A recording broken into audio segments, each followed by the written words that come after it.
مرتبہ ذکر کیا جائے گا۔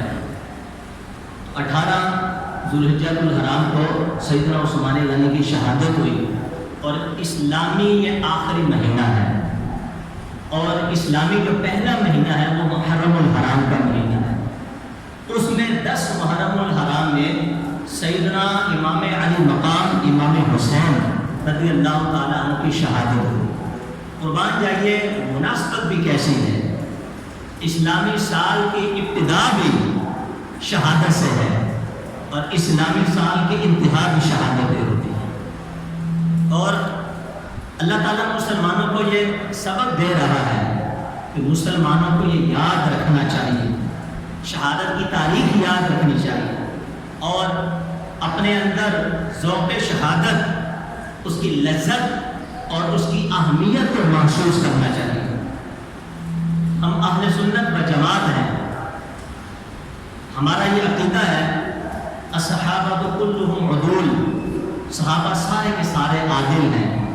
عادل وہ ہوتا ہے جو گناہ کبیرہ نہیں کرتا اور گناہ صغیرہ سے بھی بچتا ہے، یہاں تک کہ وہ اعمال، وہ کام، وہ کرتوت کہ جن کو کرنے سے گن آئے وہ بھی نہیں کرتا، وہ عادل کہلاتا ہے۔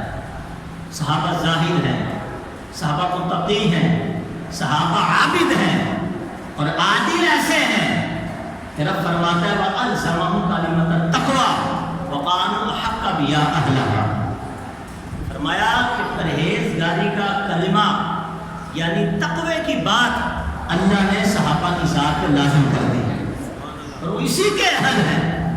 تو جن کو اللہ عادل کہہ دے تو وہ پھر گناہ نہیں کرے گا، یعنی انبیاء گناہوں سے معصوم، فرشتے گناہوں سے معصوم، لیکن جو صحابہ، جو اولیاء اللہ ہیں، رب کریم ان کو گناہوں سے محفوظ رکھتا ہے۔ یہ اہل سنت و جماعت کا عقیدہ ہے۔ تو جب یہ آپ نے سن لیا تو آج بالخصوص حضرت عثمان غنی رضی اللہ تعالیٰ عنہ کی سیرت کے بارے میں ہم سننے کے لیے جمع ہوئے ہیں۔ جامع ترمذی کی حدیث پاک ہے، اور بخاری کی شرح فتح الباری کے اندر یہ حدیث نقل ہے، حضور نے فرمایا لِكُلِّ نَبِيٍّ رَفِيقٌ، ہر نبی کا ایک رفیق، ایک دوست ہوتا ہے۔ فرمایا وَرَفِيقِي یعنی فی الجنت عثمان، اور میرا رفیق جنت میں میرا عثمان ہوگا۔ کیا مرتبہ، کیا مقام ہے۔ نبی پاک علیہ السلام نے ایک جگہ ارشاد فرمایا کہ اِنَّ عثمان رَجُلٌ حَيٌّ، بے شک عثمان باحیا انسان ہے۔ قربان جائیے، حیا کی فضیلت کے بارے میں حضور فرماتے ہیں الحیاء لا یأتی الا بخیر، حیا ساری نیکی کی نیکی ہے، الحیاء کلہ خیر، حیا ساری بھلائی ہی بھلائی ہے۔ تو نبی پاک علیہ السلام نے حضرت عثمان غنی کے بارے میں فرمایا کہ میرا عثمان وہ ہے کہ جن سے فرشتے بھی حیا کرتے ہیں۔ حیا فرشتوں کی صفت ہے، لیکن عثمان غنی یہ مجسمہ حیات ہے۔ ارے حیا ایمان کا حصہ ہے، لیکن عثمان غنی خود پیکر حیا ہے، اور ایماندار جو آدمی ہے وہ پیکر حیا ہے۔ جنت میں جانے والا آدمی وہ حیا والا ہوگا، لیکن عثمان غنی خود کامل الحیا والایمان ہے۔ یہ مرتبہ مقام ہے عثمان غنی رضی اللہ تعالیٰ عنہ کا۔ آئیے جو میں نے آیت پڑھی لقد رضی اللہ عن المؤمنین اذ یبایعونک تحت الشجرہ، مشہور واقعہ بیعت رضوان کا، انشاءاللہ آج یہی آپ کی بات میں پیش کروں گا۔ حضرت عثمان غنی کے بہت سارے لقب ہیں، آپ کو ذو النورین بھی کہا جاتا ہے، آپ کو ذو البیعتین بھی کہا جاتا ہے، آپ کو ذو الہجرتین بھی کہا جاتا ہے۔ حضرت عثمان غنی کا کیا مرتبہ، کیا مقام ہے، ایک ایک لقب پر بھی انشاءاللہ روشنی ڈالوں گا۔ آئیے سب سے پہلے جو آیت پڑھی اس کا شان نزول اور اس سے متصل واقعہ میں آپ کے سامنے پیش کر دیتا ہوں۔ ہجرت کا چھٹا سال تھا اور ذوالقعدہ کا مہینہ تھا۔ نبی اکرم شفیع معظم صلی اللہ تعالیٰ علیہ وسلم کے ساتھ 1400 صحابہ کرام علیہم رضوان تھے، اور یہ قافلہ مدینے سے مکے کی طرف رواں دواں تھا۔ جانور بھی قربانی کے ساتھ تھے۔ احرام کی حالت میں صحابہ کرام علیہ رضوان دیوانہ وار امام الانبیاء حضرت محمد رسول اللہ صلی اللہ تعالیٰ علیہ وسلم کے ساتھ دیوانہ وار چل رہے تھے۔ جب صلح حدیبیہ کا مقام آیا، مشرکین مکہ کو پتہ چلا تو انہوں نے کیا کیا، اس روحانی اور وجدانی قافلے کو روک دیا اور کہا کہ ہم تمہیں مکے میں داخل نہیں ہونے دیں گے۔ امام الانبیاء حضرت محمد رسول اللہ صلی اللہ علیہ وسلم نے ایک سفیر بھیجا، ترجمان، کہ جو مشرکین مکہ کو، سرداران قریش کو جا کے کہے کہ ہم جنگ کی نیت سے نہیں آئے، ہم فقط عمرہ کرنے کے لیے آئے ہیں، ہمارے پاس کوئی اسلحہ نہیں، ہم نے احرام باندھے ہوئے ہیں اور قربانیوں کے جانور ہمارے ساتھ ہیں، ہم جنگ کے ارادے سے نہیں آئے۔ اور کمال کی بات یہ ہے کہ 1400 صحابہ میں سے نگاہ نبوت نے جس کو منتخب فرمایا وہ سیدنا عثمان غنی رضی اللہ تعالیٰ کی ذات۔ حضرت عثمان غنی کو فرمایا کہ تم میری طرف سے سفیر بن کے، قاصد بن کے جاؤ۔ حضرت عثمان غنی محبوب خدا کے سفیر بن کے جب مشرکین مکہ کے پاس گئے اور اپنا موقف روب اور جلال کے ساتھ ذکر فرمایا اور ان کو جا کے کہا کہ ہمارا مقصد تم سے جنگ و جدل نہیں، ہم احرام کی حالت میں آئے ہیں، ہمارے پاس قربانی کے جانور ہیں، ہمیں مکے میں داخل ہونے کی اجازت دی جائے، ہم عمرہ کریں گے پھر واپس لوٹ آئیں گے۔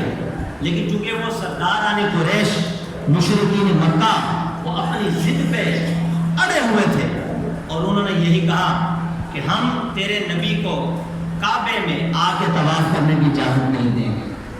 تاہم ابو سفیان اور سرداران قریش نے حضرت عثمان غنی رضی اللہ تعالیٰ عنہ کو یہ کہا، اے عثمان، اگر آپ چاہو تو آپ کعبے کا طواف کر سکتے ہو، آپ عمرے کی ادائیگی کر سکتے ہو، آپ مقام ابراہیم پہ 2 نفل پڑھ سکتے ہو، آپ بئر زمزم پہ جا کے زمزم پی سکتے ہو، آپ مستلزم پہ جا سکتے ہو، آپ مستجار پہ جا سکتے ہو، رکن یمانی فضل ربانی پہ جا سکتے ہو، آپ صفا مروہ کی صحیح کر سکتے ہو، آپ احرام پہن کر ارکان عمرہ ادا کر سکتے ہو، حلق کروا سکتے ہو، لیکن تیرے نبی کو کعبے کا عمرہ کرنے کی ہم کبھی بھی اجازت نہیں دیں۔ جب یہ لفظ سنے، ایک سچے عاشق صادق، عاشق رسول کے عشق کا وہ درجہ، وہ کمال دیکھیے، آپ کی غیرت ایمانی جوش میں آ گئی اور آپ نے پرجلال لہجے میں جو جواب دیا،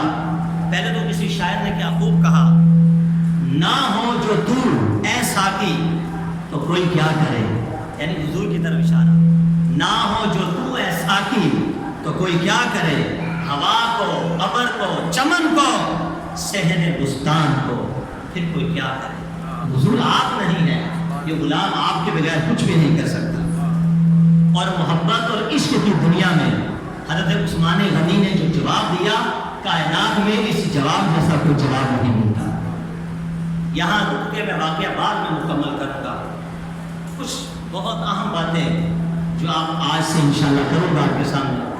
بعض لوگ کہتے ہیں ایمان یہ ہے، ایمان باللہ یہ ہے کہ توحید کا درس دیا جائے اور محبت کی جائے تو بس اللہ ہی سے کی جائے، اللہ ہی سے محبت کرو، جو اللہ ہی کی محبت میں ناقص ہو وہ ایمان میں کامل نہیں ہو سکتا۔ حالانکہ ہمارا یہی عقیدہ ہے، ہم اہل سنت و جماعت سب سے بڑھ کر اگر کسی سے محبت کرتے ہیں کہ ذات وہ خالق کائنات کی ذات ہے۔ قرآن کریم سے پوچھیے تو قرآن فرماتا ہے قل ان کان آباؤکم و ابناؤکم و ازواجکم و عشیرتکم، آیت طویل ہے، پھر آگے فرمایا ومساکن ترضونہا احب الیکم من اللہ ورسولہ وجہاد فی سبیلہ فتربصوا حتی یأتی اللہ بامرہ ان اللہ لا یہدی القوم الفاسقین۔